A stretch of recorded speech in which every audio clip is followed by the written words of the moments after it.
watch a Davis Press Center. Yeah, I went to Blue Skies on that center. Is the meeting back here?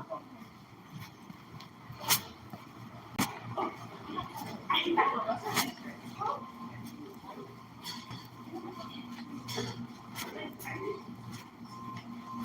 she's still getting that down, put down.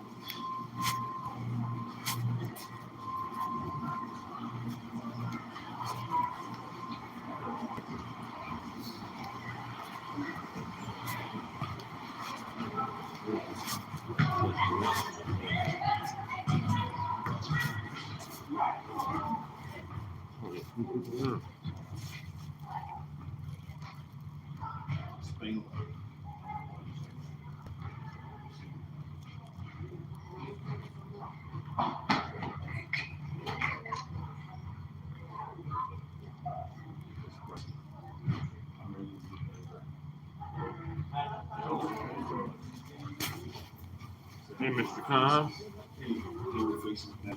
Oh, yeah. Hey, Jess. For sure. Comments at council the other night Thank you. on that. I think it was it a coma?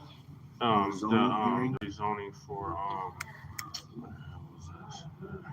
Oh, in the east side on Cole. In Cole. Thank you. I didn't do that. I didn't. But I heard you speak. Oh, that Tacoma one. I spoke on that one too. I spoke on all three of them. Okay. Hey, Kevin. How are you? All right. Good, as always. Not a big turnout. There'll be more people here. Yeah, we'll see. No parking could be an issue. Yeah. Do you know Wayne, Missouri? Yeah, Wayne's been there forever.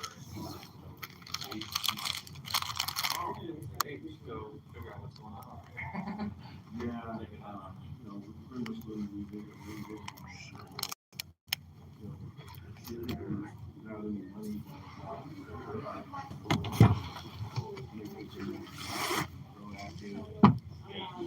Nice thing, one of the biggest benefits is that you get all notices from the city. All zoning changes. We look at in the first CBAs we talk about golf course. It's huge. They're really rampant. No. I don't know much about it, so I'm happy to hear everything. See how maybe down the road we end up playing part in affordable housing. Yeah, that piece will come as we revision and reorg. It'll be kind of a work community. We have 450 Colorado Boulevard. You see those land. Things 191 units. We're in the evening. I'm at the Park Hill Listen Meeting. But like I said, I work full time Northeast still Denver. really have the time. So 303 Our Way Board, Well Power Board, Park Planning Board. It's a full-time job. I'm working. Yeah. What, so, what is specific moving around communication? Tonight it will just be hearing from pretty much from the community. I'm gonna put out there that I'll chair 501c3 committee and bylaws committee. So we and then the building boards, we have several different positions. I see that a lot of people like titles, but they don't want to do the work. I don't care about titles. Meeting up for cities like last night was a bumper night. We had 3 or 3 community here last night. We had a data center, geotech. Oh, did you make it to that meeting? Yeah, I couldn't get in. Oh, damn. 200 people inside, about 100 people outside, standing there lonely. That's to the sale. And then the mayor came out with a moratorium on data centers. And then we had a combined R&O meeting with Greater Park Hill, Montville, 2020, and us over at the Mosaic, sponsored by Councilwoman Lewis. And that was pretty good. So that was like 9 o'clock till 9 o'clock last night. And sometimes when the rain pours right now, but I'll never have a meeting at 5. I'm taking off all this. There you go. Well, what's your role in all of these? Or just different? Yeah, and Well, this one and then this is the Park Hill at one point I was Coalition, Northeast Park Hill Coalition meeting. Kevin Marchman is there right now. He comes from SDC, and people I know national organization.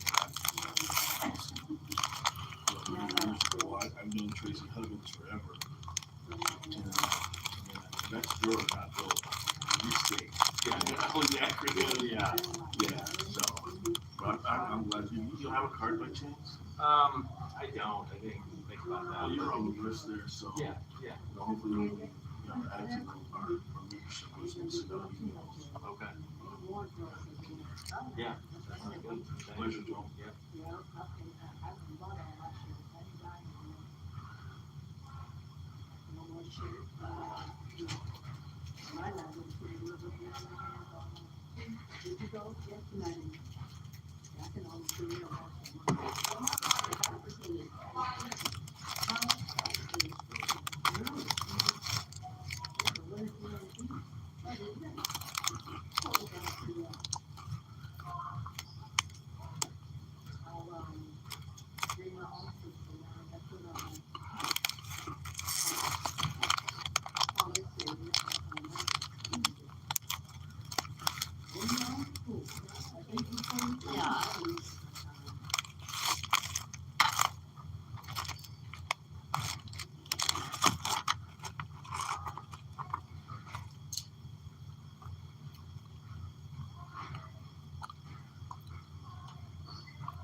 He don't start till 6. It was fine as hell.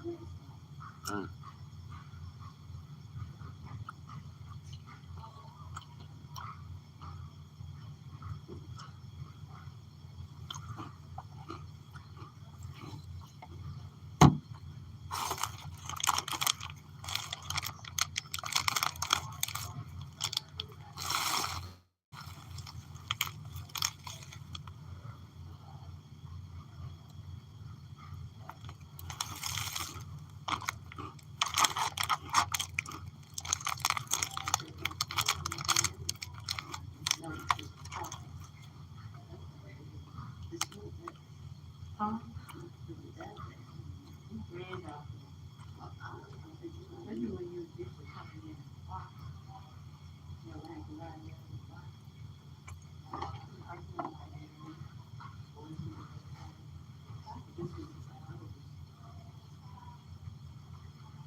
We're returning this to the Northeast Park Hill Coalition meeting.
Hey, And how are you? all right. How are you? How you doing?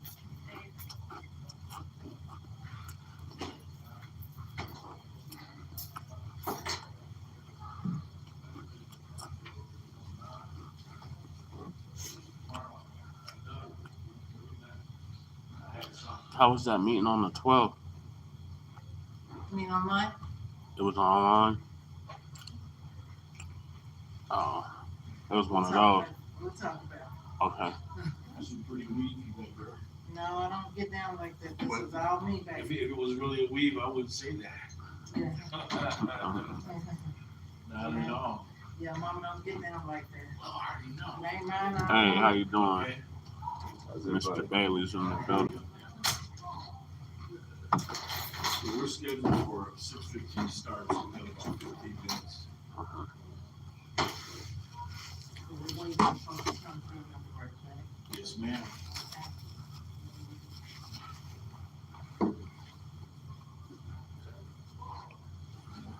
Oh, 6 o'clock. Yeah. Yeah, I'm looking at the agenda now. Hello. Hello. Welcome. Can I get you guys to sign in? Yes, sir. Great.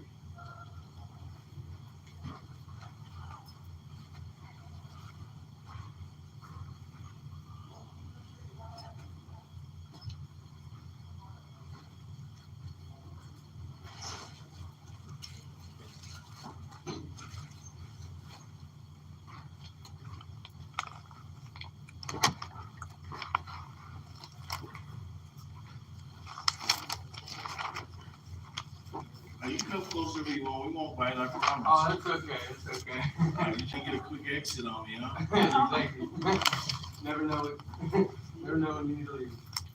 No, where are you guys from? We are from like wherever we live, or Do y'all live in this neighborhood? Yeah, I live in Park Hill. we have a client, Stephanie Landon, that invited us to this. Who? Stephanie Landon.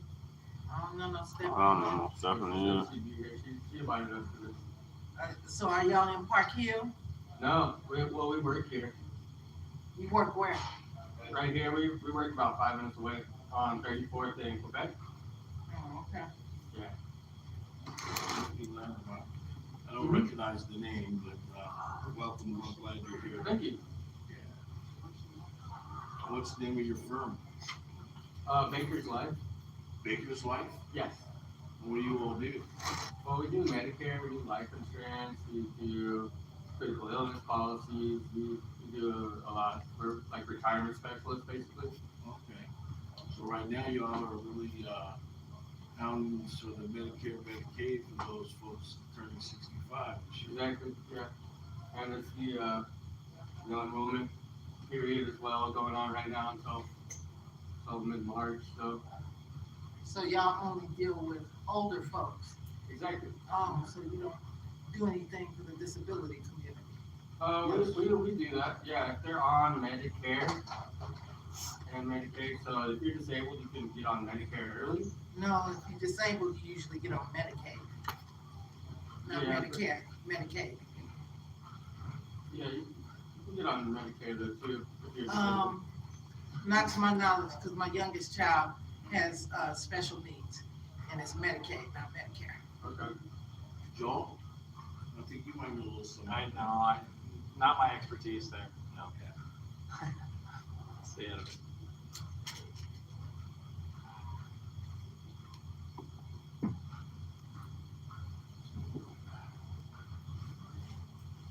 Well, as soon as Kevin gets back, we'll go ahead and get started because the agenda does say 6 o'clock.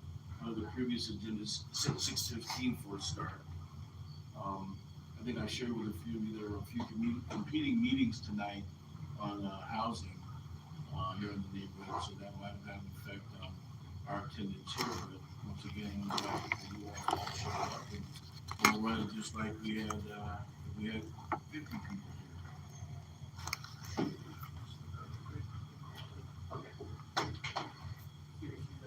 here.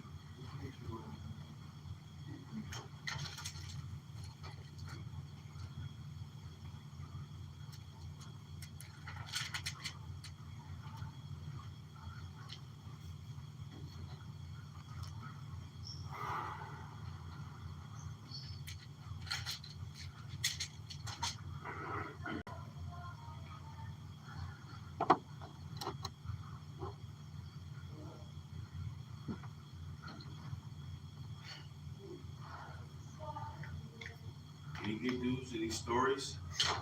Stories about what? What you wanna know? The data center, yes. No, they stopped that. Yeah, they did, they paused it, because they've got to do the research and see what the water usage is and what it does to the environment.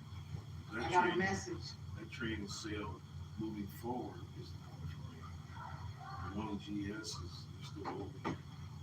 They're still They're building. still gonna build it. They're still building, but the delay is so that the mayor's office can look a little deeper into the situation. But they're still working like they're gonna open it up.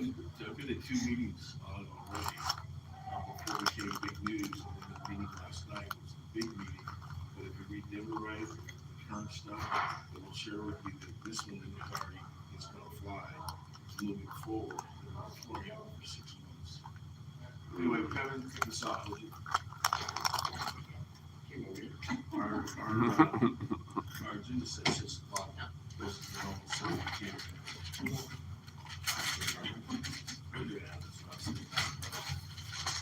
Well, good evening. Glad to see you here this evening at the February 2026 meeting for the Northeast Park Hill Coalition. We have an exciting meeting today. Some of you were here last time we were in this room, and what we did, if I remember correctly, we suspended the election. This said, maybe we need to reorganize, see where this organization is going. Maybe we need to throw out some ideas, revision where we are. A lot has happened since the current group of officers for this organization has been around. But as you know, in just this last conversation, a lot is going on in Denver. A lot is going on in Park East, Northeast Park Hill. And we're just going to say, what do we need to do to go further? What about elections? What about bylaws? Let's make sure that we all are going in the same direction. So this meeting is about that. We want to make sure that everybody's heard. I want to make sure that we're taking notes. I'm turning older, I'm forgetful, I don't remember sometimes, so we need to make sure that we have that and how to move forward as an organization. Again, my name is Kevin Marchman. I'm the president of the organization. Our secretary band for all seasons is Roger Cobb, and he is going to be leading the meeting from here. And again, thank you very much for being here. Well, welcome again, everyone. It can be challenging sometimes with so few people, but one of the things I always like to do is to see who's in the room. And so we'll just run around, Ronnie, who you are, where you live, and we'll move on through that. If you'd like to go first, please.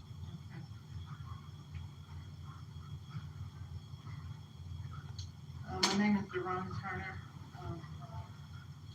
We live very close in this area. Within walking distance of Hiawatha Davis. We've been here now in Denver for 28 years. We've raised 3 of our children here. They've chosen to live elsewhere, lack of opportunities. And our youngest child, she's still in school. She's in 10th grade. And,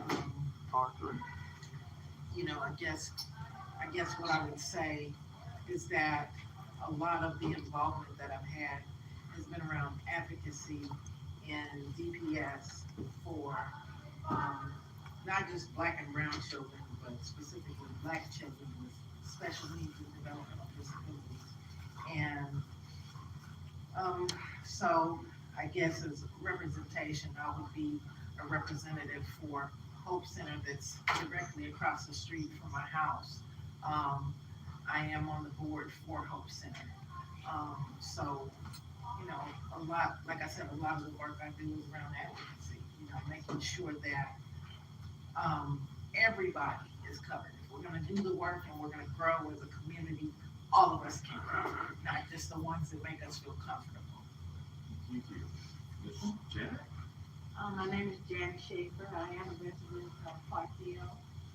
Was raised on the Five Points, but that's my home. But anyway, Park Hill is cool. Janet Schaefer. Thank you. Georgina Olakaye, Northeast Denver.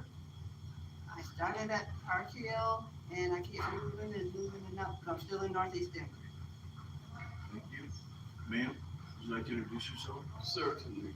Hello, I'm Barbara Avant, and I live in Park Hill. And what else you need to know?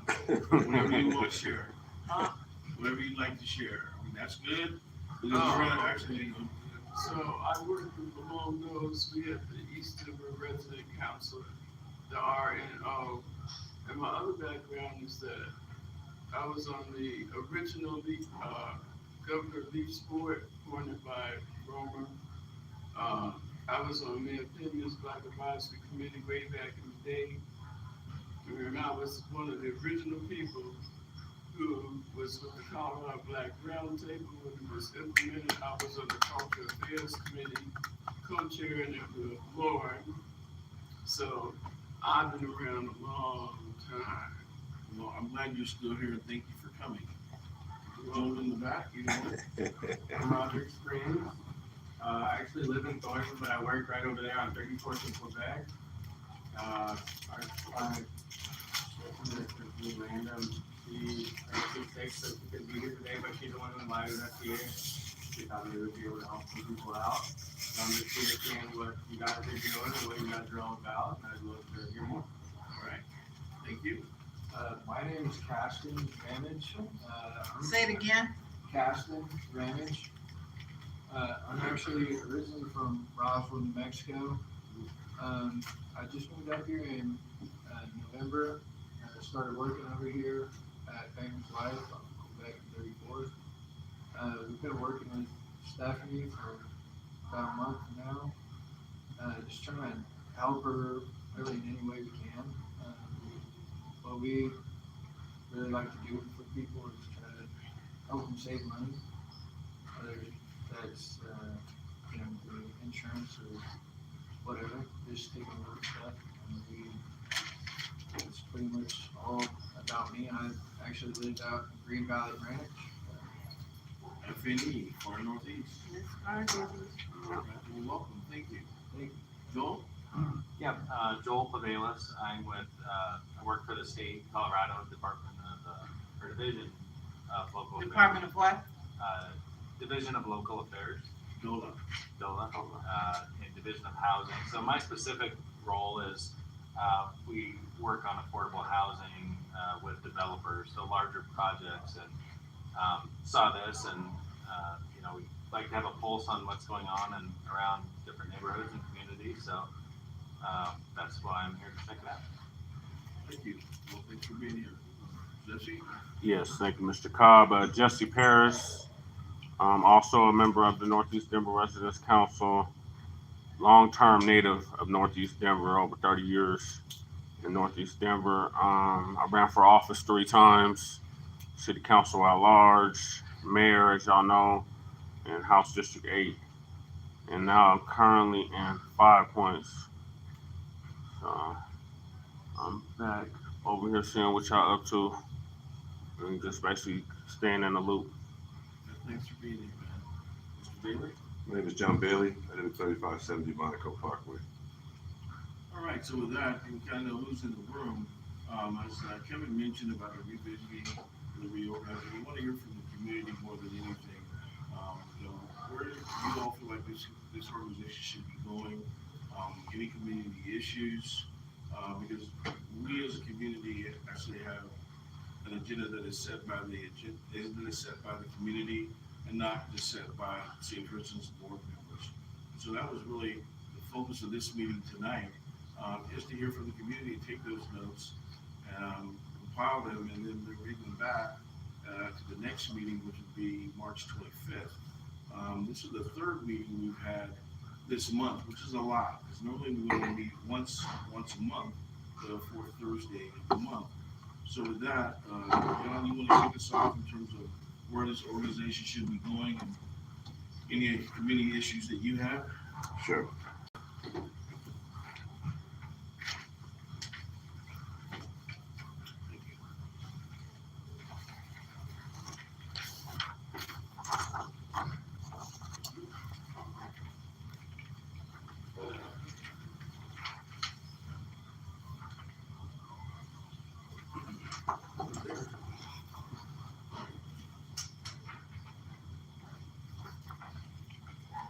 You know, I thought that, rather than be long-winded, that I thought we, since Kev is taking some notes, I thought that what I'd do is put some things down on paper that we could take from the meeting and then use accordingly.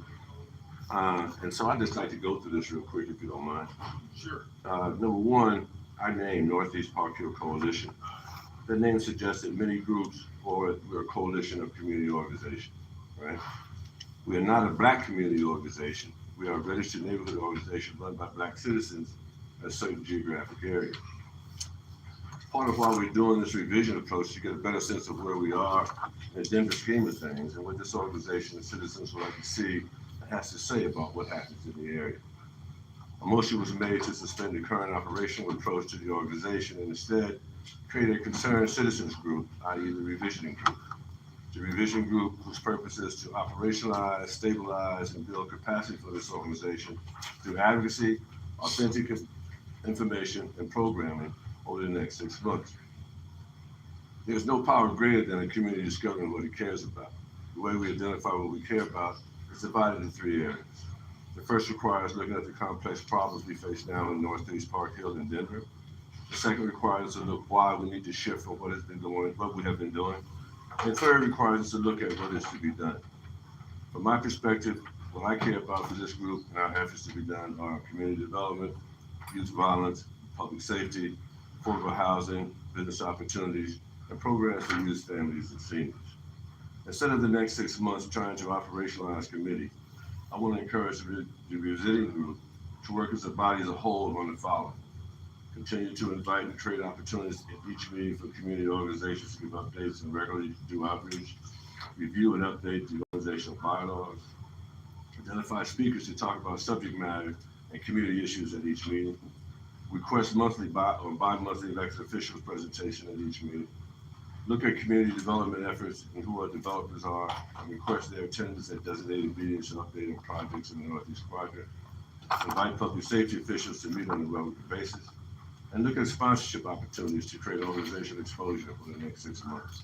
So those are some things I'd like to put out there for the organization to look at. That was quite succinct, and really that's the vision, and all it really has been the vision. I think the problem is initiating it, if you will, like we have done here, and then it's to build this organization. It's kind of tough, and not only for us, but for most registered neighborhood organizations, is for folks to really get in and do the work. I mean, folks like the idea of RNO, but it does take work.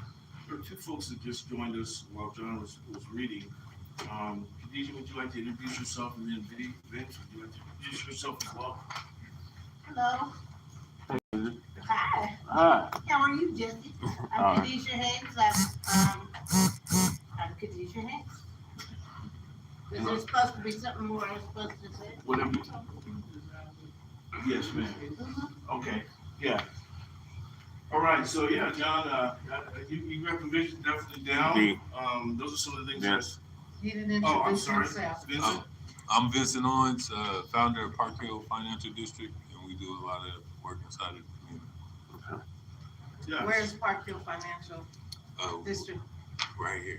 Okay, so it doesn't have a in particular spot. Not is in it? totality. Okay. But we operate outside of the Phi Hub. I'm one of the founders of the Phi Hub, the Park Hill Innovation Hub, off of 48th and Dahlia, inside of the Salt Box. Inside of the what? Salt Box. So with that, is there anyone else that would like to speak up and talk about where they think we should be going and any community issues that they have? Go ahead.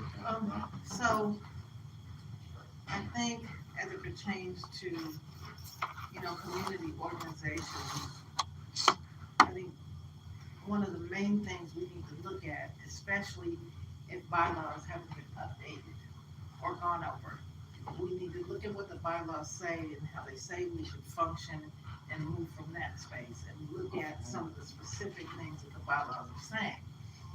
And one of the things that I understand is I understand having conversations and having meetings and things of that nature, but we also need to move in a space of action because, you know, I mean, since I've lived here in Denver, I'm not originally from here, but since I've lived here in Denver, what I've seen is a lot of organizations constantly having conversations, but I don't see action. And, you know I have to be a part of that process as well, and I'm definitely willing to do the work.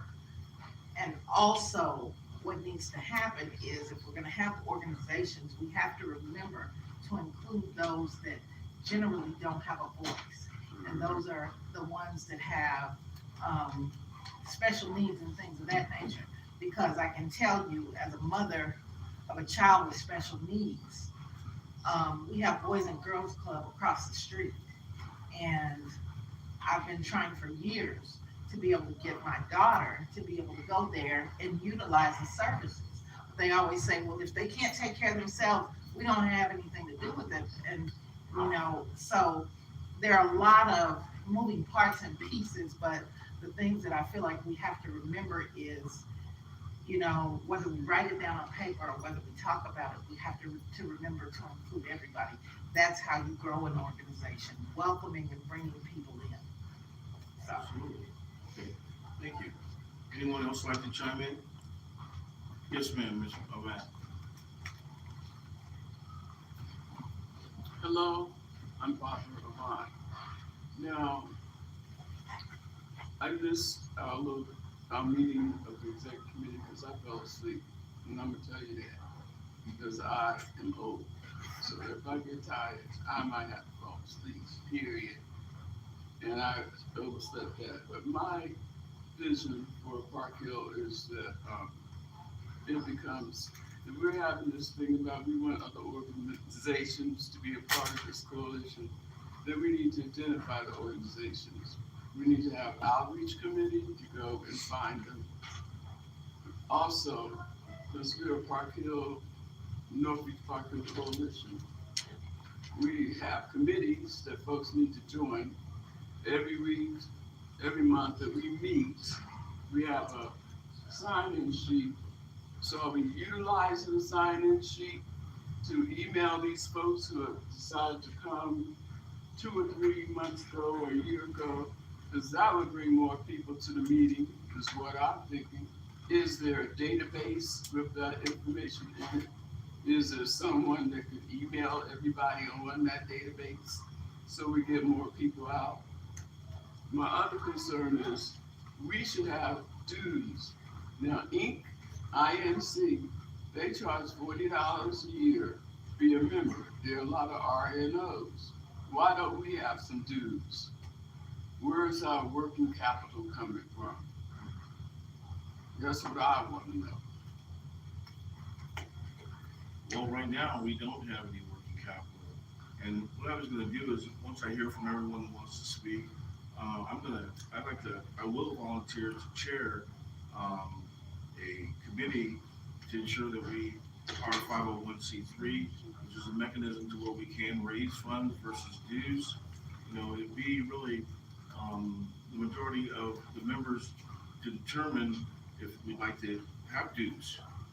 And in this organization's existence, I don't know that there have ever been dues. And INC, from what I understand, is a conglomeration of all RNOs within the city and county of Denver. I think they're structured a little bit different. I believe that we're more grassroots than that. But I did write down it is on the table. In terms of a membership bank, we do have a bank of about 75 folks that we send emails out to on a regular basis, sharing information. At least for all these meetings, if you will, there are notices that come in from community planning and development that tell us about development that is occurring in the neighborhood and if it should be rezoned or not. We have an opportunity to support it, testify for it or against it. And those are some of the things that we get from the city. But as John mentioned earlier, having the other agencies come in to let us know what's going on in terms of public safety, community planning and development, economic development, parks and recreation. Right now there's a huge development going on with Park Hill Park. $70 million came from the Vibrant Bond. It'll probably take, I think, 5 to 10 years really to build the thing out. We as a community have had an opportunity to chime in. A few of us did. I actually brought the final Park Hill plan. I sit on that advisory board as well, so that we know what's going on in our community. It's never too late for us to chime in, but so many times we don't show up. There's more information as we show up to these meetings. So I'm not sure if I answered all of your questions, but like I said, I'm willing to chair 501c3 committee as well as the bylaws committee to move us forward. And right now, I wrote down what you have, the outreach committee. That would be great, but you have to realize that one person, 2 folks can't do it all. I work a full-time job as well, and so these 2 things with the bylaws and the 501c3, I think are the 2 most important things, say for instance, to me, in order to move us forward so that we can apply for some funding to move forward. There's actually an ordinance moving forward through City Council where they're looking to fund all RNOs in the city and county of Denver. And so, I'm kind of following that, but I don't want to wait on them. I want to make it happen for us. And so I'm hoping that there will be folks that will join me on the bylaws, thank you, bylaws and the 501c3 committee to move it forward. I appreciate what you're doing, and it is a great start. And I know everyone here has a vested interest in being a worker bee as well as sharing ideas. I'm one of those. So thank you so much. You're welcome. Thank you. Can I ask you a question, Ms. Yes. Barber, please, Go ahead. if you don't mind? No, go ahead. So, because you mentioned and talked about the outreach committee, would you be willing to chair that committee? I'm interested in creating I could chair, but I'm interested in also creating a senior citizen committee. Where do we pull in the senior citizens in Northeast Park Hill? How can they be incorporated? Because they're not coming to these meetings.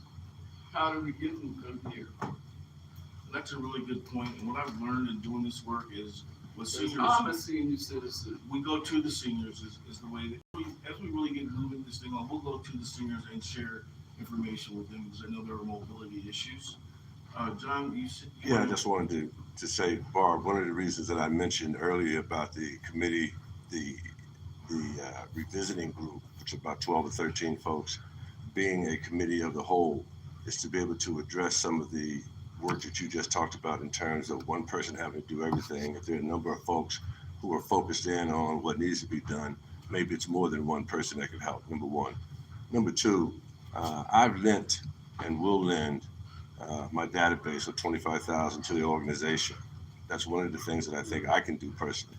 And then secondarily, I mentioned to them at a meeting 2 or 3 weeks ago, that I donated $1,000 to the organization so they'd have some operational capital. I'm not trying to lead the organization, but I want to stabilize this organization. And I believe that the way you do that is by the support of people who are there, by bringing critical and constructive and strategic ideas to the table. But I also feel that if I live in this community, I'm going to hold all of us accountable perpetually. And that's elected officials, that's community organizations, and even myself. So I think that it's important just to respond to that since it's one CBRT person to another. And it's good to see you. No, I understand. You have a lot of funding, so where does your funding come from? My funding comes from different places.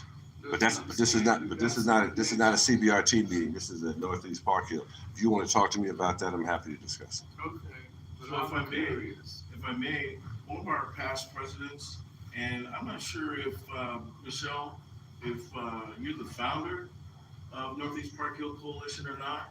We did introductions just a little bit ago, and Steve was in the room, and I saw that you walked in. If you'd like to introduce yourself, we're at a point in the meeting where we're sharing where this organization should be going and any community issues that you may have. So would you like to share, please?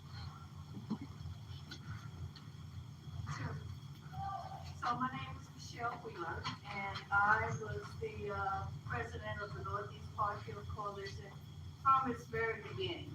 I started out coming through the Denver District Attorney's Office from a grant that was provided for a community activist to work in Northeast Park Hill, and this was my assignment. So I was in that community for like 15 years. I have seen and heard it all, and I'm hearing the same thing that I heard 15 years ago. Nothing seems to have changed. We're going nowhere fast.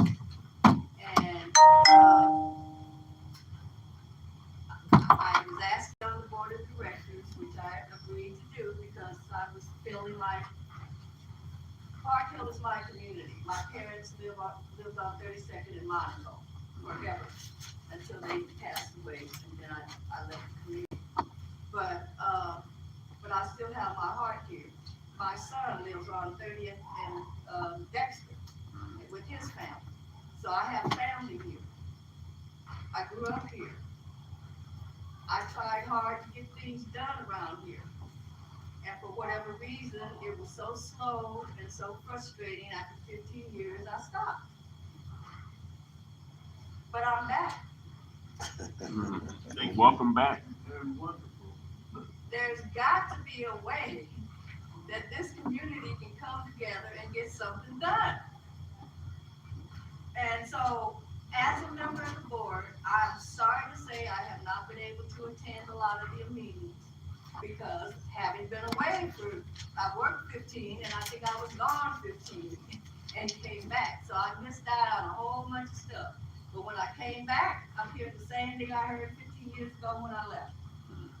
So not a lot has changed, and I don't know, if it's anything like, well, the circumstances have changed. I was dealing with a lot of drugs, police brutality, all kinds of stuff back then. I don't know if that's still an issue here. You know, may not be, I don't know.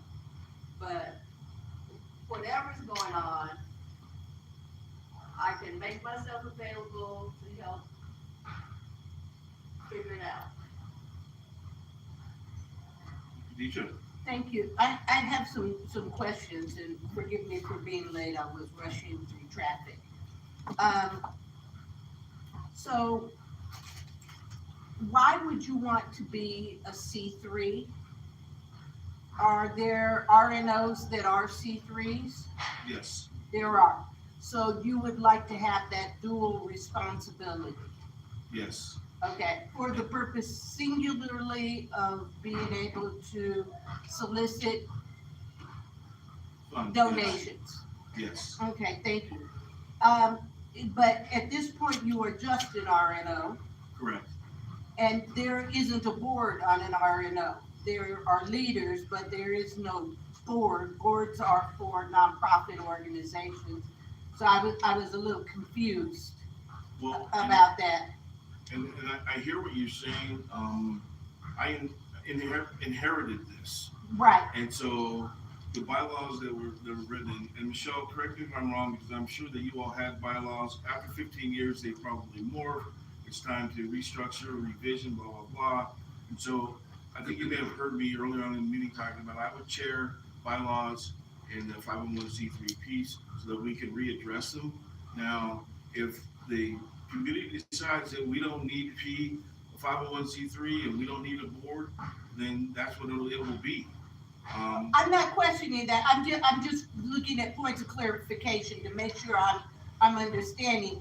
And then the other thing is the motion to suspend current operational approach.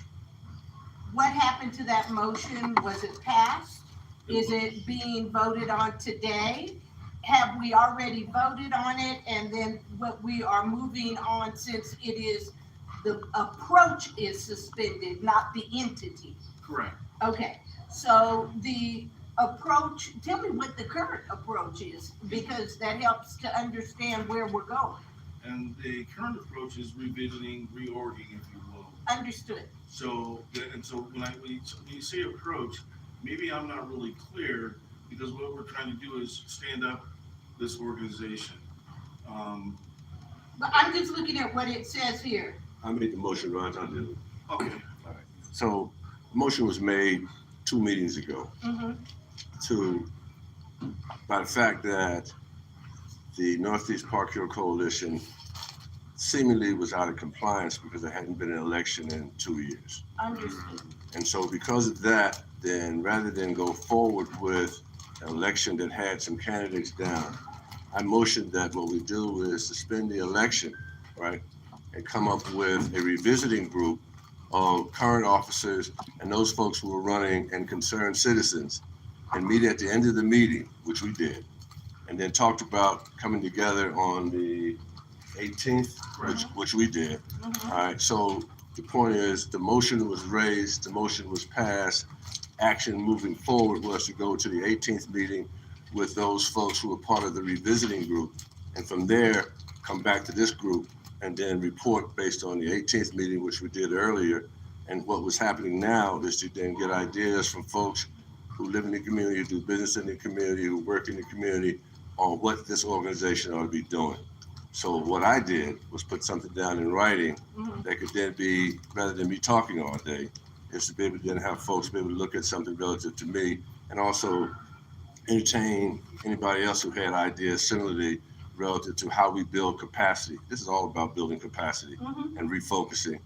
But I think I tried to answer your question. Yes, so if I'm to understand, then the only motion was to suspend the election and to revision, which I was in the meeting. I just wanted to make sure, because what I'm reading here suggests something different, so I wanted to be clear, that's all, thank you. You're welcome.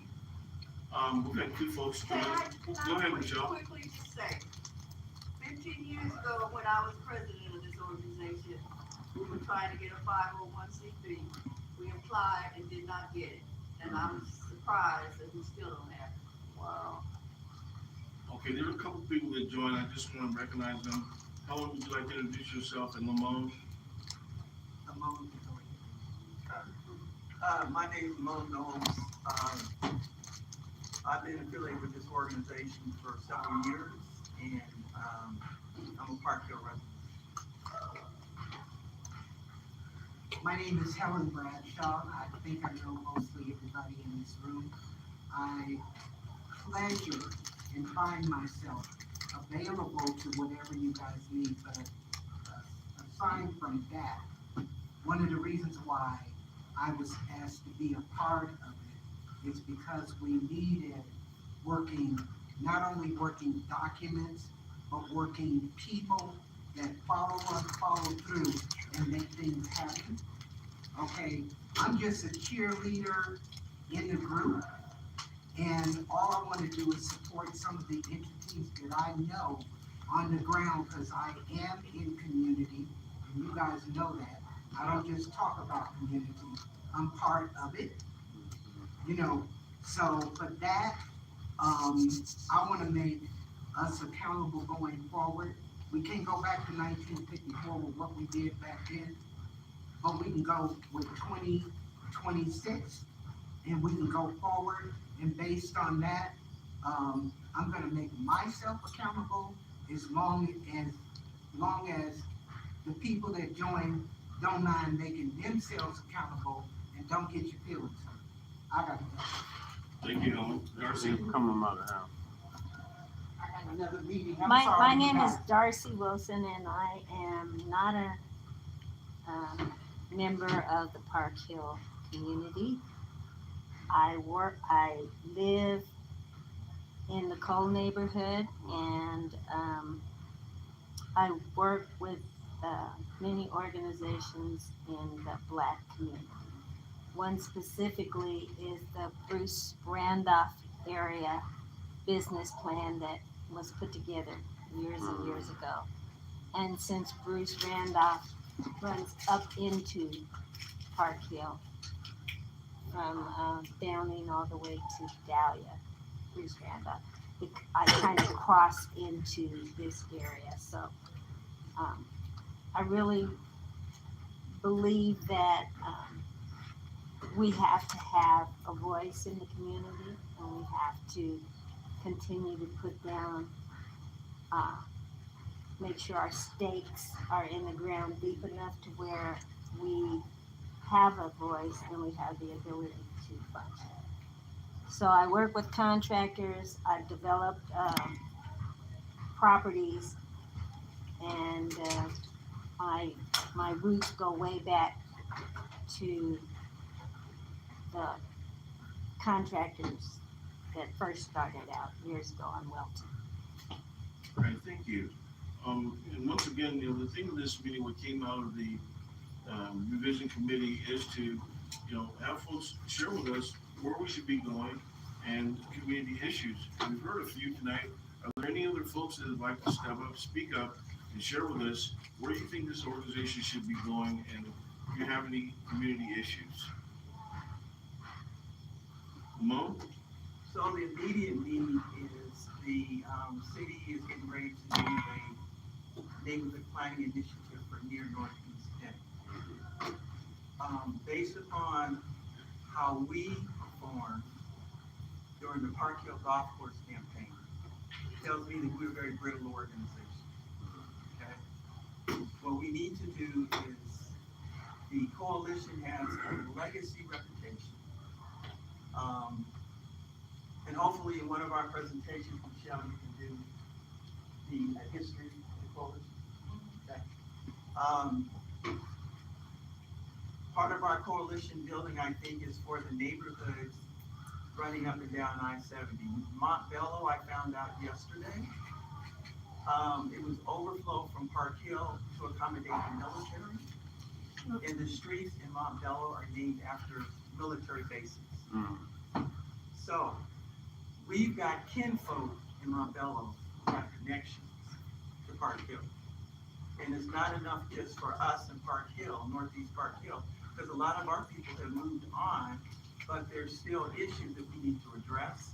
And I think as part of our reorg is opening a way for Montbello, Green Valley Ranch, and then the neighbors all the way to the 5 Points who have kinship in Northeast Park Hill to join in. So I think about that, I'm not saying you're wrong, but within our bylaws, our boundaries are MLK, Colorado Boulevard, Blacc, and Smith Road. And so that's our focus. There was a meeting last night that Councilwoman Lewis hosted that had East Colfax Neighborhood Association, ECCC, Montbello 2020, and us. And we met for about a couple hours. We had the director of Dottie there to share with us what was going on. We had excise and licensing there to share with us what's going on. And traditionally, the way that RNOs work is that we bring these city folks in to let us know what's going on. I mentioned earlier, one of the benefits is any development or zoning change that happens within our boundaries, we get notice so that we can chime in, we can support it or not, we can testify or not, and that's kind of our function. I mean, yeah, it would be nice if, like INC is the entire city, and I know that you're a member of the INC. We don't have the capacity right now, and I'll never say no. It's just like anyone that's willing to help us and work with us, I won't say no. Now, according to the bylaws, they may not be members, they may live outside of our boundaries, but that doesn't mean they can't help and support us. So, I really don't know what else to say to that. If there's anyone else that I want to, go ahead.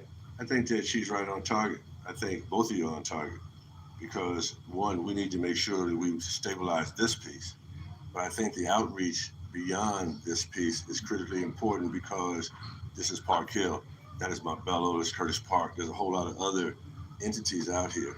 And I think that where you're going is that while we may not be able to expand the boundaries for Northeast Park Hill, we might be able to do joint meetings with all those organizations relative to Northeast Denver. And I think that that's an opportunity that, I don't want to lose sight of what you just said because I think that gives us two things. We can look at all the development pieces. We can look at all the elections that are getting ready to come up. We can look at candidates who are running who may or may not be addressing our concerns. I think Michelle's point about 15 years ago, not only that, 15 years ago, the people who started this and who were at a meeting 15 years ago said the same thing about 15 years before that. So we have been doing the same thing over and over and over again. And part of the deal is either through attrition, people dying off, young folks moving in who don't have the same enthusiasm. We have to make a deal out of the fact that this is an important community because there's a lot going on around us. Decisions are being made for us, not by us, but for us, sometimes with us, sometimes without us. And so I think that part of this revisioning deal is to make sure that nothing happens here in the Northeast Quadrant. It doesn't include the community organizations who've been historically doing the work and who have current leadership that are a little bit more active than they have been historically. I agree with that, and I have to say your comment, I think I heard the word, did you say brittle? Yeah. That's why I haven't heard that in a long time. That was a great description. I think, and then you talked about the planning. I participated in the planning for the far northeast. It was a shambles. It is still a shambles, and it's shambling even more. So the point of trying to go through this process, I'm glad that we have suspended elections, that we are now looking at what needs to be done. The power of this group is really important. I know of 4 RNOs that cover this territory that are, if this organization doesn't show up, because those other organizations have this as part of their boundary, they'll show up, and if the city likes what they say better, then that's the direction they're gonna go. So I think it is imperative to do the work now that shores up the infrastructure, that addresses what the needs are very concretely. I would also offer a suggestion, because I believe it gives you more power, and that is to take a second look at your boundaries, particularly the north boundary. I would recommend you go to the north side of I-70, and that you can hold Quebec and Colorado Boulevard or Martin, but if you cross a state boundary, that puts you in a different category. And I-70 is not only a state property, it's a federal property. So just extending the northern boundary changes what you are privy to. For instance, the I-70, you cannot get in an express lane and get off in Montbello, Stapleton, yes, I said it, Stapleton, or Park Hill. You cannot get off and you cannot get on. So that's a racist, that's a redlining on the highway, but we can't get on or off, and we can't do what we need to do because the boundary stops at Smith Road. So I think as we are doing this restructuring, and I support that 100%,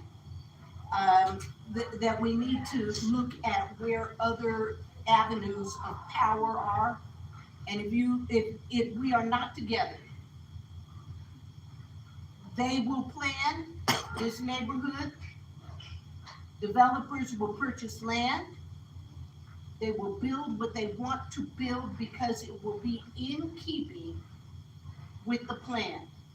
And if we don't write the plan, stop the plan, move the plan forward, then we might as well not exist. There's something you said several meetings ago when you shared that you'd gone through the far northeast planning process, and it stuck with me. You said, don't be a part of the advisory, but be a part of the planning committee. Yes. And so I think not everyone knows, but I work for Office of Economic Development and Opportunity. And so I'm wearing a couple hats, and I'm part of that planning committee for Northeast Park Hill Northern Area Plan. We haven't had a plan in over 25 years, but that encompasses Cole, Clayton, Whittier, South Park Hill. And so, understand that these are philanthropy things or issues, I'll say, that no one's getting paid. It's taking your time. And in working class neighborhoods, traditionally, a lot of folks don't have the time. I'm making the time. And just because I put it out there doesn't mean people are gonna step up. Kind of like with this revisioning piece, with everything that I've heard tonight, I'm taking notes, Ron's taking notes, Kevin's taking notes.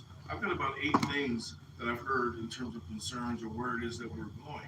So now that I have those eight concerns, say for instance, I know I can't do all 8 of them. I volunteered for 2 of them if we decide to move forward that way.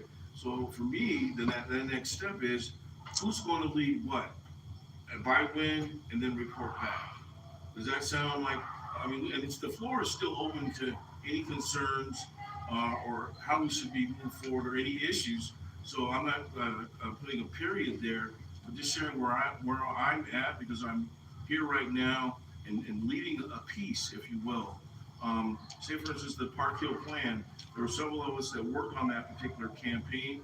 It didn't necessarily go the way that I thought it should go. And we have to look at where we are historically with redlining is really where it started from Curtis Park to Central Park has been gentrified for the most part.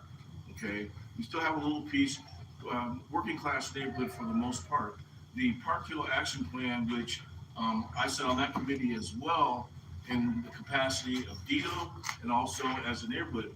This final just came out as to what this park is going to look like. We've got $70 million from the Vibrant Bond piece. It's going to take probably another $70 million. Anyone that would like to have a copy is welcome to have one.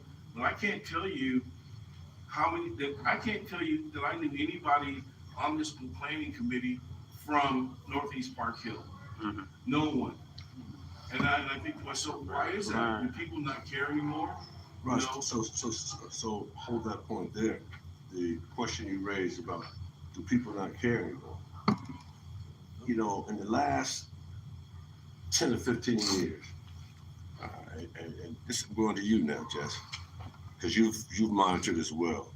This used to be a predominantly African American community. Yep. And we had registered neighborhood organizations, or if not registered neighborhood organizations, community organizations throughout this. And you can understand it, guys, and you can be mad, but it's a race thing. Yeah. And white folks joined those community organizations and took them over. And they started to bring police and other folks in there to raise issues, public safety issues around the neighborhood in that community.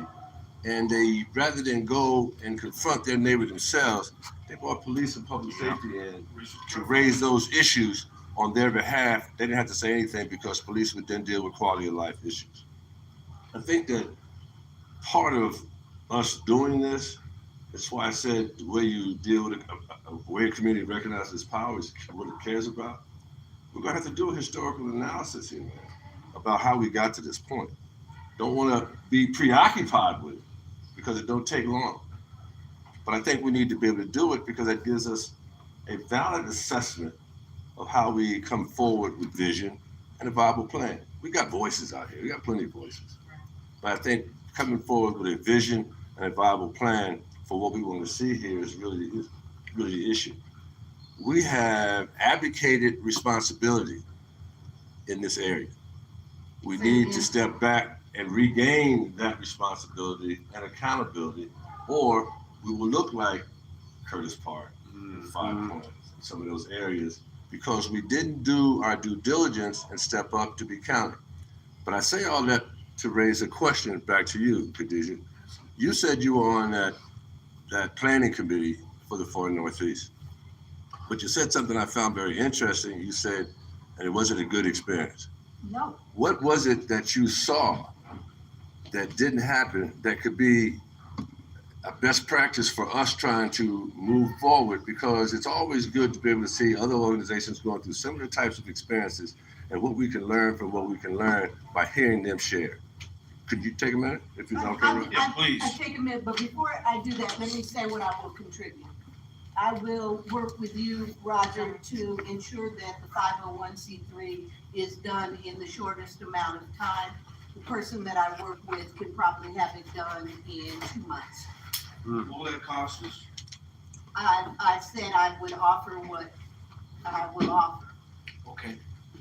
That's wonderful, thank you. And I It brings a wanted smile to to my ask you, face. did you say advocate or something else? Advocate. Advocate, okay, I wasn't sure when you said advocate.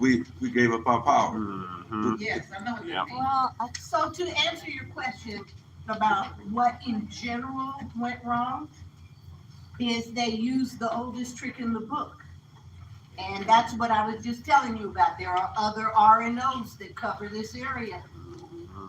And so there weren't enough people who were volunteering to be at every single meeting, because an individual cannot be at every single meeting, but 2 or 3 people need to be at every meeting so that they see power. And then you have sets of ears that also hear, oh, you meeting with so-and-so too? I'm gonna be at that meeting too, and hold people accountable. Also, I think you need to find out who all those other RNOs, besides Inc., which doesn't count. Greater Park Hill, I think, is one. I'm just saying all of them, because it's not just one, I guarantee you. Okay. And meet with them. What is your intention of having this community in your boundary? And then, what can you help us with, since you have put us in your basket? Then come and show up, this is what we need. So there are things like that, and I don't want to be prescriptive, because this is We kind of This is need, a we process. kind of need that, because if you don't bring it out, I'm not gonna bring it. Everybody in here knows something. Everyone in here has something to contribute. And so I appreciate, so don't feel like you're being prescriptive, because this is really part of our plan of action and next steps. With me, thinking about what I've heard so far and the 8 issues that I've heard so far, my next step was, okay, who's gonna lead what, as I said, and by when? But this is just adding value to the organization, and I will take on contacting the other 4 RNOs that overlap and meet with them and talk about their interests. So right now, there's 3 things that I'm gonna do, that I'm promising this organization. Of all the things you've said, Roger, and excuse me for interrupting, the most important thing is for you to make sure that you know what DDO is doing. And I hear you, you need to walk that line, because that's the entity that screws us. And that's who I work for. 6 and- ways to and Sunday, have been 6 ways to Sunday. have been like for the last 7 years, and so there's a fine line in the hats that I wear. But a lot of times when I bring the information back to the community, they don't have the aptitude, if you will. Right now, there's been a reorg with DDO, and so neighborhoods have somewhat been left out. It's all business, so to speak. And when we look at these catalytic projects that are happening right now with Barnum Yard, Cronky, Fox Park, these are outside of our communities, because with Denver being landlocked, very limited in where development can occur and happen. But when I speak to folks, I don't know if they think that I'm here, or they don't get it. They don't have that acumen, if you will, to understand what DDO does. Okay, so it's very hard to engage with folks and let them know what's going on. The Park Hill Golf Course was a perfect example. I'm wearing 2 hats there. The development that's happening right now at 4050 Colorado Boulevard with Elmington, owned by ULC. We want a community benefit agreement. We initiated community benefit agreements in this town, and it didn't fly. Okay, so moving forward, I'm hearing you loud and clear, and you know that I know Fresh Flow and what you all have been able to accomplish in Montbello. That's hopefully will be replicated in Barnum Yard. Is really what DDO is talking about now, and how you all did that. That was a heavy lift. We need a grocery store here in Northeast Park Hill. We're gonna have one. So to I speak. can tell you, it's on the drawing board. Okay, and we know that Aldi just came in, but Aldi said, no, we don't want to be at Park Hill. Now, these are the conversations that I'm just saying, these are the I'm conversations. guaranteeing you that there's gonna be a store here in short order. You can't reveal it yet, but it will be here. Well, and I love that. But see, these are some of the issues that we are such a reactive community versus being a proactive community. This organization gives us an opportunity to be proactive. Absolutely. So once again, my question, my challenge, my charge to the community is, who's gonna do what, lead what, by when, and when can we expect it to be delivered? That's a difficult question. Yeah. Number one, it's a heavy lift, but I do think, how do you eat an elephant? A bite at a time. Small pieces. All right, and so I think that's the approach that, I think that we can move on. I think that we can't meet once a month. That's one.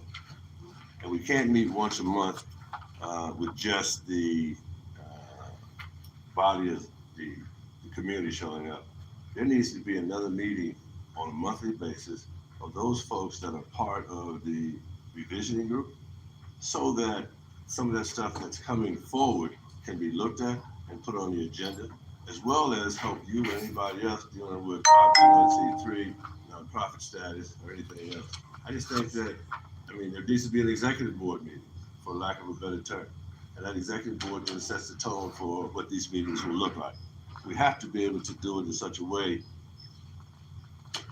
that we're on top of it, and it also tests us, because we can't get people to show up executive board. We can't get folks to show up to executive meeting, then we're bullshitting.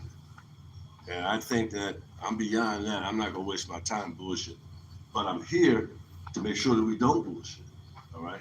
To make sure that we stabilize. And then the other point, you mentioned that there are things that we want to do. And part of where I'm coming from is that I don't have a difficult time asking Chantel, the mayor, or anybody else to come to a meeting because we have some concerns. And I think that we need to do that.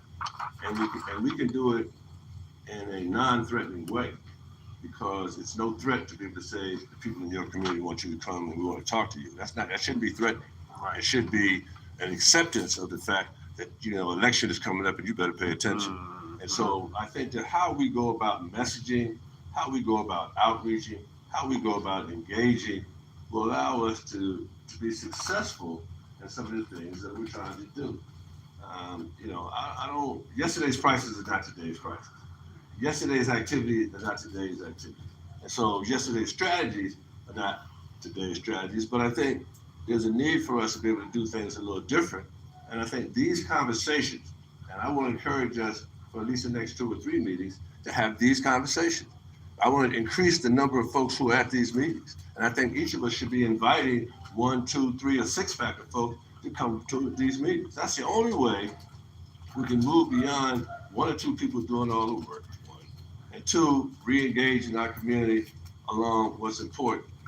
I'm not sure if, I think Chantel and Darryl respond, but I'm not sure they have a vision for what should happen out here. All right? They don't have a vision if we don't give them one. Well, that's where we're going, sis. And so the deal is that if there's a Northeast plan, right, we should see that Northeast plan. Right. And we should know how that Northeast plan, from our perspective, impacts us adversely or proactively. And that's the And so, planning committee versus advisory committee that Khadijah talked about. But It's see- happening right now. It's starting to happen. There's an application to be part of the process. But I'm also saying, Well, I have. put together an advisory committee all you want. Yeah. But folks in the community and these elected officials will respond, all right, if we tell them we're not happy with that.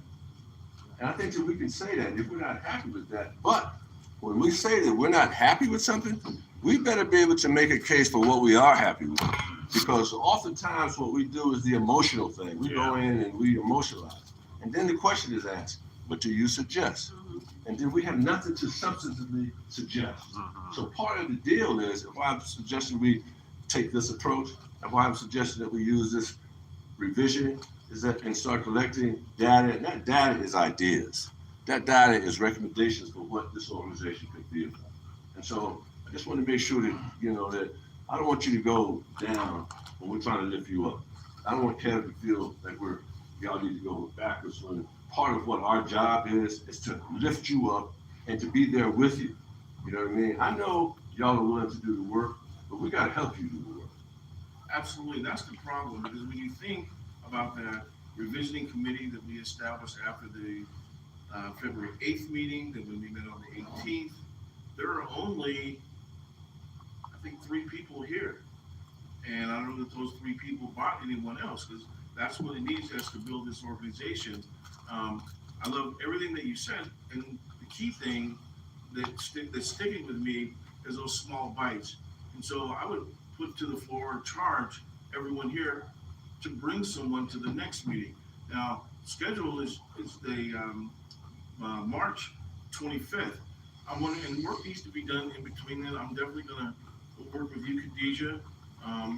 Whenever you have the time, I'll make myself available. I see that as some progress. So when should we have this next meeting? Is there anyone here tonight that is willing to step up and either lead a committee or be part of a committee? I know, Ron, you said you'd work with me on the bylaws, and now we have the 501c3 piece. So those are two wins, two things that I'm taking away from this meeting in order to move us forward. Go ahead, Lamone. So I signed up to get on that advisory committee for this redevelopment plan. So if I get accepted, I hope so. The neighborhood plan Yeah, you're talking about, is this, what I've passed out for you is the Park Hill Park plan. this is for the near northeast. Yeah, I'm there also. Okay. So my plan with that is to bring information back to this group. But I think also when we have a meeting, we should have a call for action to give people something to do. Because see, there's a lot of different kind of meetings you have. You have your general session, then you have your executive board, then you have your task force meeting. People need to know what kind of meeting they're coming from. So, Are coming too, yeah. So, I'm into community development and what the city folks are doing. So then my plan is to bring back information and get people involved, like with the surveys. During the summer, Park Hill Park, I think ran 3 surveys. Not many of these people from this community Took the survey. responded. So this park doesn't look like anything that I would deal with. Right. Okay? Well, and part of that problem though is the digital divide. Ms. Evan was talking about the seniors, and I know you work with the seniors as well. And what I've learned in doing this work is we go to them, okay? So I think, okay, who's gonna lead that effort to go to them and share that information with them? You know, I believe that we do need to have more than just one meeting a month, right?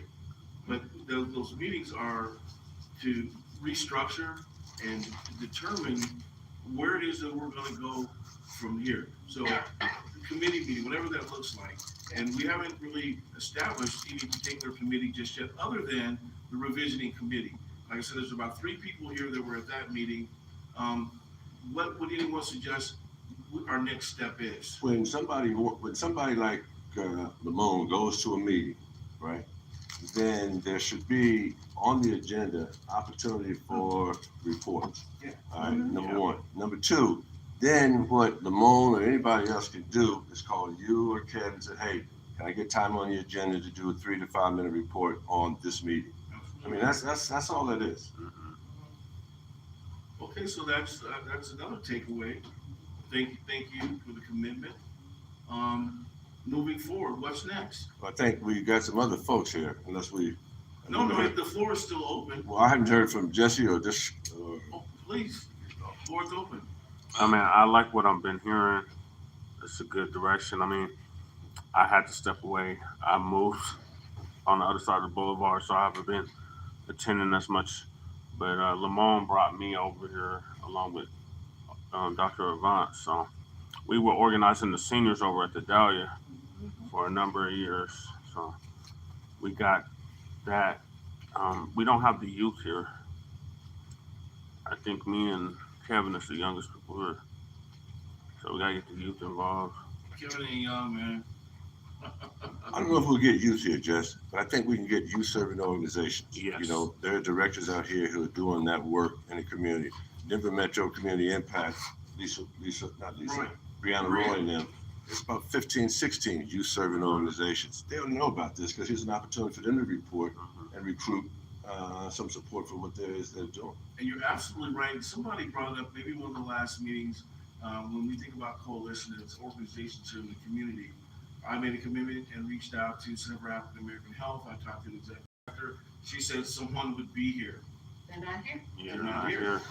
I did what I said I was going to do. That happens a lot.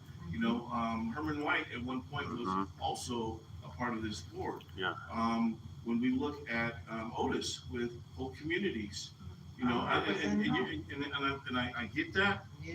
But okay, so I can't lead it all. Once again, we take that on to bring other organizations within our boundaries until we expand to I-70, to come to meet with us. Well, I went to go speak with some folks at the Boys and Girls Club. Nobody, you know, and as you can see, nobody is here.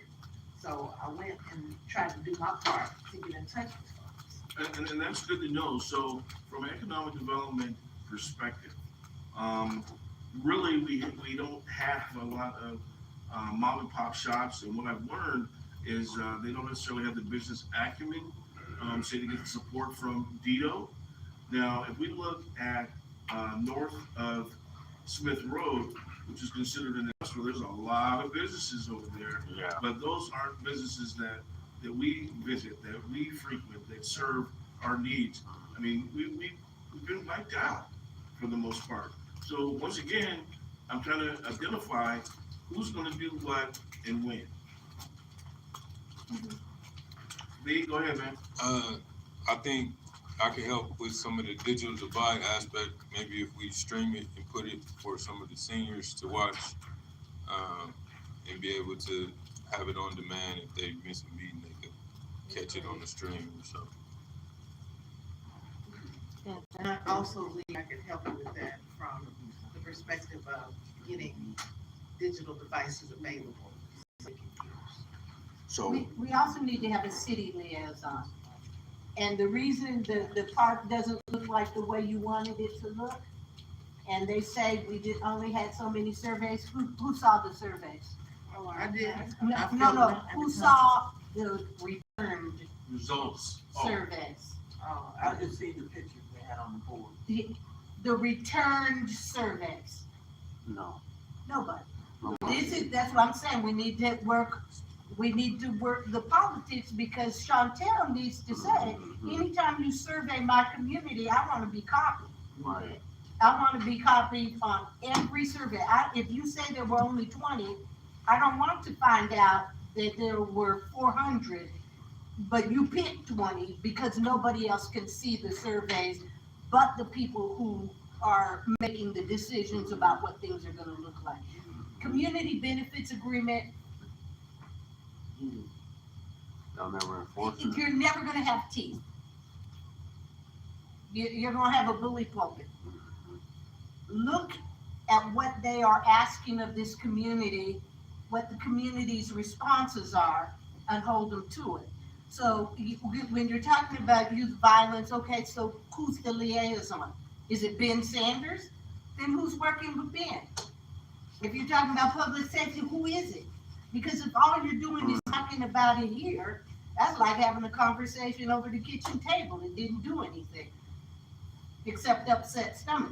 So this is, you have to, we really have to be more strategic, build the strength very quickly, because it's gonna get away from us in a very few months. And I hear exactly what you're saying, and I agree with what you're saying. And so what I heard you say was that the city liaison person, say for instance, with the example that you gave us on the surveys, would be our council member. I have a relationship with Al Garner, our executive director of safety. I have a relationship with Ben, with pretty much all of these city entities. And so let's say for instance that, and this is part of what John has in his proposal, I bring them here, I get them to come here, and I have, believe it or not, and even in my bill 2020, say for instance. So if I had invited any of those city liaisons, as if you will, here tonight, yeah, they would speak, but we're not really getting the bang for our buck, so that community can hold them accountable. but that's on us, right? That's on us. If we're not prepared to ask the hard question, that's what that is. That's Asking the what I'm trying to hard get to. question. All right. So once we get them in the room, I mean, part of our pre-meeting prep, Yes. all right, is to know what it is that's going on in our community that caused us to want them here. And based on that, then the hard questions will come about, well, what have you done here? Who's involved there? How many organizations have you talked to? Who's on your board? How much resources is coming out here? There are a series of questions that could be asked. We have not been doing that. And that's why we're in the situation that we're in now. So it's just about us being a much stronger community organization, raising the most difficult questions, but again, trying to develop vision and a viable plan for the Northeast Quadrant. And let's go back just one point further. I want y'all to watch what's happening in Globeville, Swanson, and Elyria. Yep. What they have done with folks that are coming in there, they made them folks give up thousands of dollars, hundreds of thousands of dollars to programs for youth, programs for seniors, programs for community development. And when they don't like what's going on, the data center, they raise their voices. We have not done that. Yeah. And I think part of that is that our silence has been perceived as they're okay with how things are going. And we have to start raising our voices. I think that's what it is, Roger. And you're absolutely right. And I hear that, but right now, here tonight, this is our voice. We're going to build on this voice. And I think, I'm not sure it was you or someone else talked about have everyone bring someone, 2 or 3 people. You said that. We said that every meeting. Ronnie, go ahead. And then Lamont. I was just gonna say that the one thing that I think all of us have to remember is when you're a community activist or when you work in community as an activist or an advocate, what we have to remember is working together and not being lone wolves. Because lone wolves burn themselves out. Yeah. I've seen it time and time again. It's happened to me before, you know. And oftentimes it happens to me because I try and give voice to the voiceless. I work, and it's not just because I have a child with special needs, but it's because I've seen what has happened to people in the community with special needs. You know, nobody knows about them. And so, I mean, we have to remember to work together in this process because, you know, where I'm from in Oklahoma, urban renewal did a number on the community that I grew up in. We called it urban removal. That's what it is. Because That's exactly what that's it is. what they did. They took people out of communities. And, you know, one of the things that I've seen since I've been here is that it seems as if Black folks, it seems as if we just give our stuff away. Here, you can have it, instead of, you know, fighting for something. Right. You know, and in a lot of ways, I don't understand it because it's like we have to understand how much stronger we are together. And, you know, like I said, I'm always willing to do the work, Roger. But again, like you, I can't do it all by myself. You know, I cannot. Well, I appreciate that, and you've made a commitment, and I'm going to see that through. Lamont? So I was president of 2 white work RNO. And the one thing I noticed that they have that we don't have is they're retired professionals that run. Lawyers, urban planners, engineers, architects, right? So when it comes down to the game, they already know how to deal with the city. Now I recruited 2 lawyers for this group and they dispersed.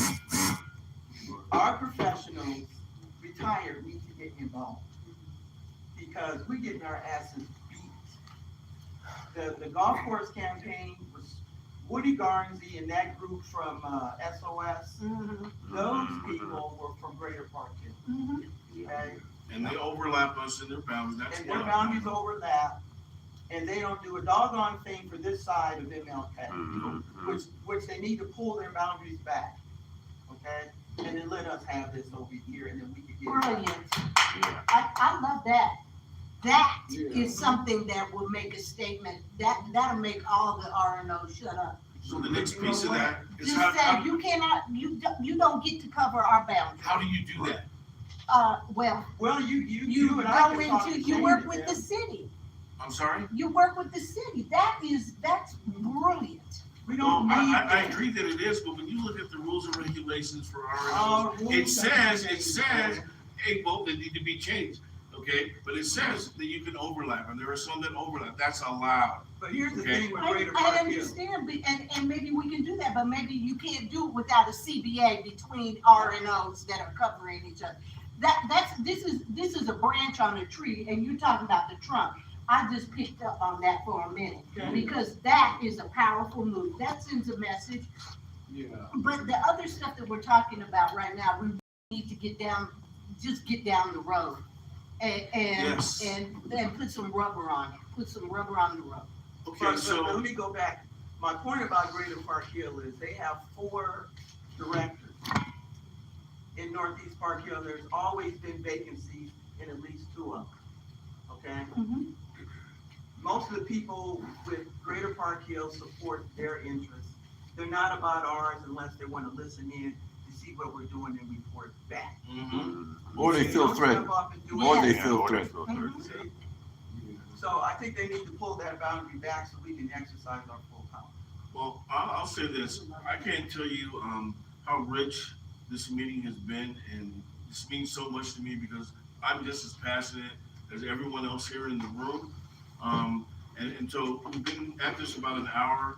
I've got about 11 items that came from the floor that I'm gonna move on. Well, Raj, you know, I'm suggesting that part of every meeting has this discussion. So I think that we need to give ourselves a finite date for when we're not gonna do this anymore. But I think we need to take another meeting or 2 to hear what people have to say, because part of the caveat or the carrot here is that we're asking folks to come in and share their perspective on the future of Park Hill and the future of the Northeast Park Hill Coalition. I think we need to stay with that for a minute. And I'm okay with that, I think that's 6 we months, need to if not hear, longer. I think we need to hear folks, additional folks share. And I do think we need to go out and each of us get more folks. And some of us reach out to 5 or 10 organizations to get them here. But I also want to encourage us to think about if there's something that's pressing out here, that we need to have a speaker or 2 come to the next meeting that we can take a look at or hear something relative to what's important in our community. Because eventually the meeting should evolve towards some of the stuff that I suggested speakers come in and talk about any of those subject areas, community organizations coming and reporting on, folks going to meetings and coming back and telling us what they saw. That's part of how we move forward, and that's action. I mean, we may think that action is getting up and doing something and marching somewhere. Sometimes that is action, but being able to go out and bring information back and meet to talk about what is it that we found is an action step in itself. Well, I would agree, and so one of the things that I heard you say earlier is meeting more frequently. And so amongst the folks that are here now, no one has got up and left, except for Helen, because she had something to do. What is the proposed next meeting date? When do we want to meet again?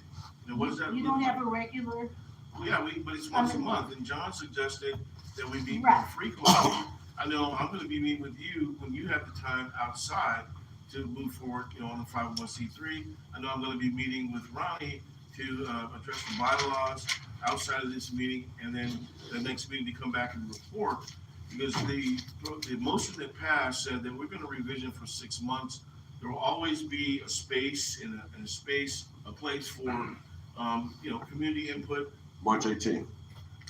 March 18th, And does then- that work for Well, everyone? I'm throwing it out there, you know, March 18th, because the next meeting is the 25th. Right. And so I'm suggesting that we have an executive meeting the week before the regular organizational meeting. So I kind of have a problem, John, with the term executive meeting because Revisit I'm it, so revisit hungry. it, I like revisit that it, better. I revisit like it, that better. revisit it. Because But I I want to want encompass everybody. Anybody that's willing to come, I want to hear all of that. Well, but 2 things.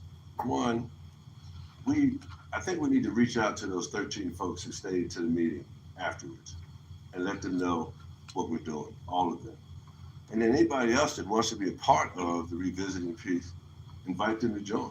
Because, you know, multiple voices is not gonna hurt us, but when you come to the meeting, come with something to give. You know what I mean? You heard something, there's something to deal with, bring that information to the meeting so that it could be acted upon or put in the bank to be acted upon at some point. And I'm good with that. You got something to say? Please, trying to conclude this meeting and purposely wanted to hear and listen to what people had to say. That's what a good leader does. Well, that's, and I don't need to do it sometimes better listening than anything else. One point I'd like to illustrate this straight. Most of you know that I've been working with an organization called NOAA, the National Organization of African Americans in Housing. We are ready to turn 30 next year. I have seen these meetings before, in which 2 people showed up, and I've seen meetings of 50 people. It happens, but you don't stop. You just don't stop, and you don't stop because the need is there. And you know, I've been spending a lot of time with my grandkids in a lot of places. There is a pressing need in this city to get at it. There is. There are so many things that are going on that distract us, and we'll miss it. And it is hard work. This is not easy. It's hard, but you got to do it.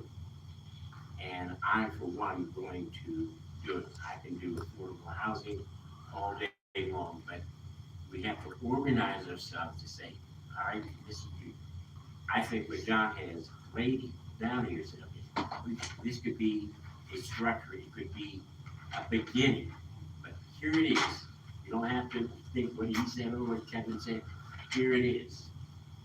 There is passion in this room. You don't have to be here, but you are here, and no one has left. I think we need to be for them once a month because stuff happens in between. It does. Concentrate and keep your eyes on the ball, and you'll see your progress, and you'll feel good about your progress. Sometimes it's disheartening. I have running an organization for nearly 30 years. I've seen absolutely everything, but I could see what the organization which I've been a part of around, see it in this room.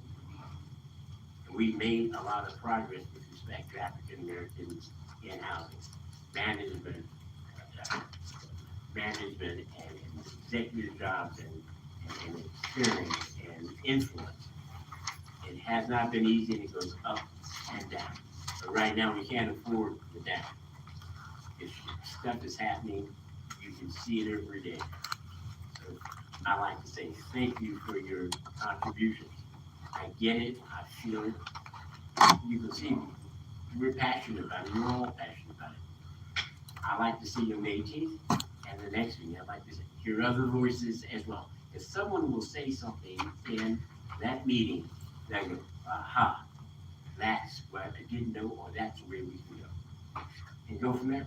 Now, you go, and then I have a closing comment. Yes, sir. Okay, I just wanted to make an announcement. On Saturday, the Color of Law, they're having an event at the Zion Senior Center. It's about housing discrimination and how systematically the housing been going on. They asked me to give some of these flyers out to you guys. It's on Saturday between 10 and 3 at the Zion Senior Center. Cool. Yeah. So, what I'd like to say just in closing, is there anyone opposed to meeting again on the 18th? It's my I just birthday. Okay, wait, one at a Oh, time, yeah, it please. is. Go ahead. I was just saying, I know that I can't on the 18th because, you know, I'm Okay. pretty full. And what did you say, Lamont?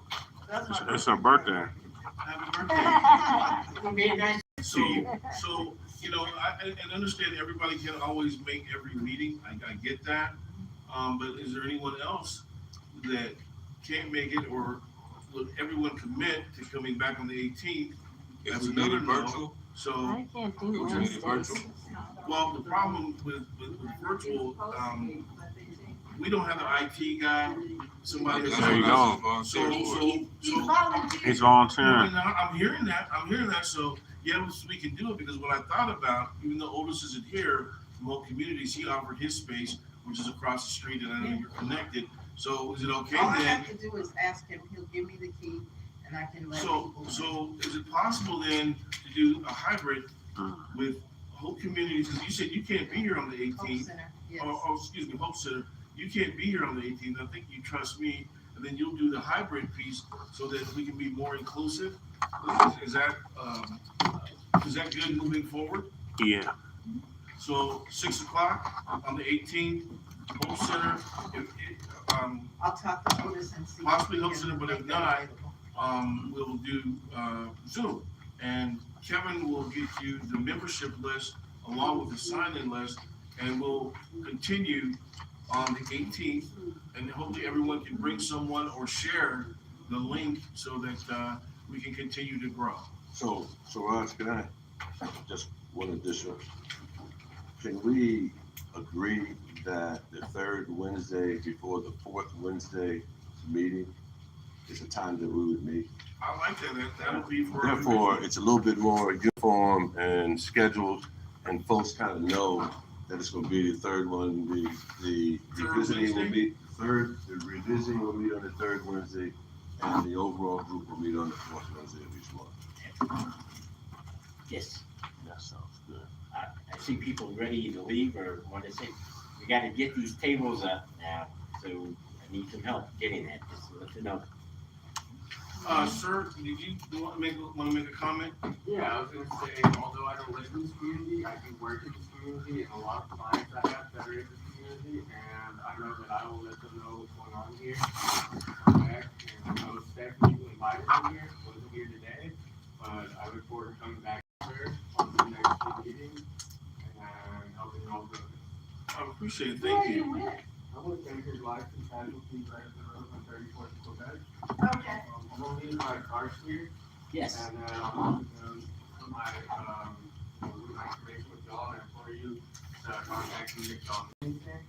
Because I do have a good network of people that can help you out with a lot of the things that we're talking about. What we might learn from you, because we don't have, any money right now, is maybe to sponsor, well, we might want to sponsor one of our meetings, say with maybe refreshments, or drink, something like that, and we'll take it back, but, well, I'll just look forward to seeing everyone on the 18th, and thank everybody so much for, Hey, thank you, Raj. hanging. Hey, Vince, Jess, I'm gonna leave my cards up there. social, do live streaming too. Okay. Like 3 platforms, cable for us.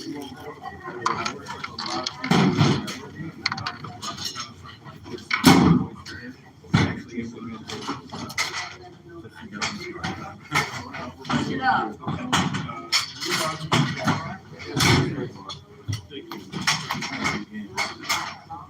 So on the 18th, supposed to be Zoom or? We're gonna try to do a hybrid, depending on what, we can hope. That's okay, I got it. And we can do hope, we're gonna do both, Vince is committed, and so, Kevin is here to serve, if you sign in. Really? Yeah, see, we just lost our IT guy, our guy that was doing all that. I'm challenged, so that's why I'm gonna, because I trust these two guys to make it happen. Yeah.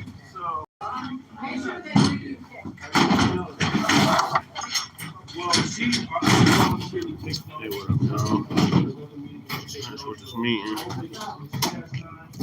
What streaming platforms? I'm on YouTube and I was on Facebook. I'm on Facebook. I'm on YouTube mainly.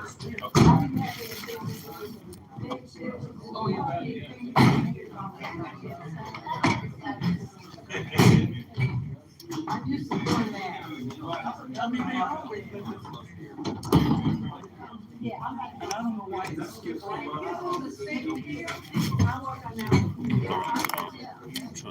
Tear these tables down.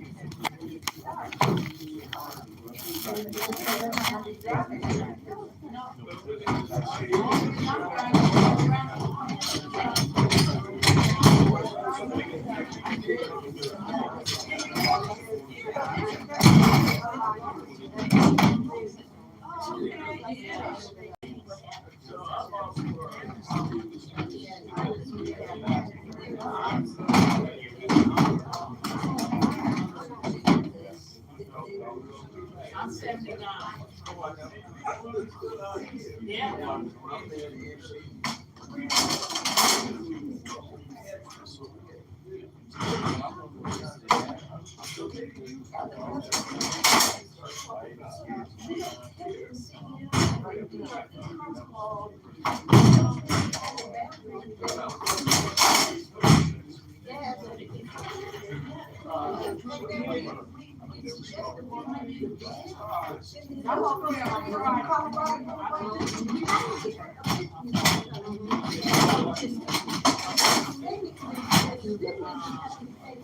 I'm gonna rotate that. I'm gonna roll that up because I think it's a little confusing for me.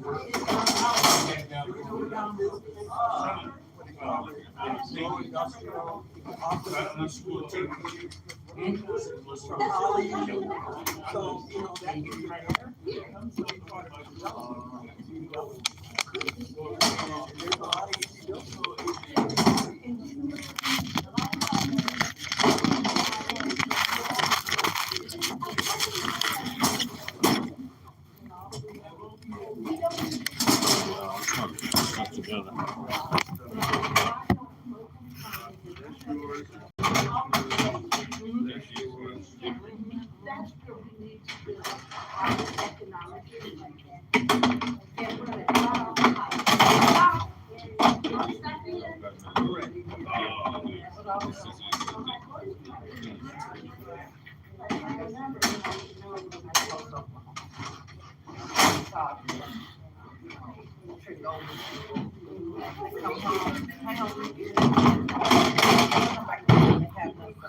You? Oh, yeah.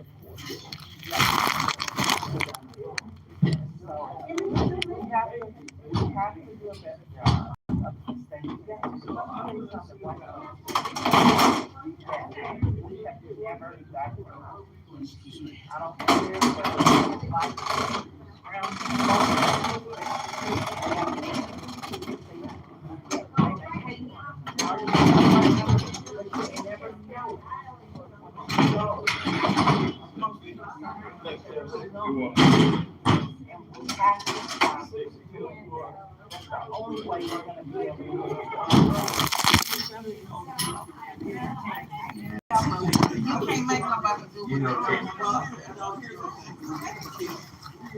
I get it. They were getting kids, like our lawyers, urban lawyers.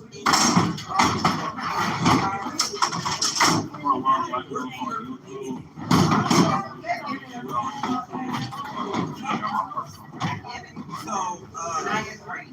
But I also, just like I said, About 5 years.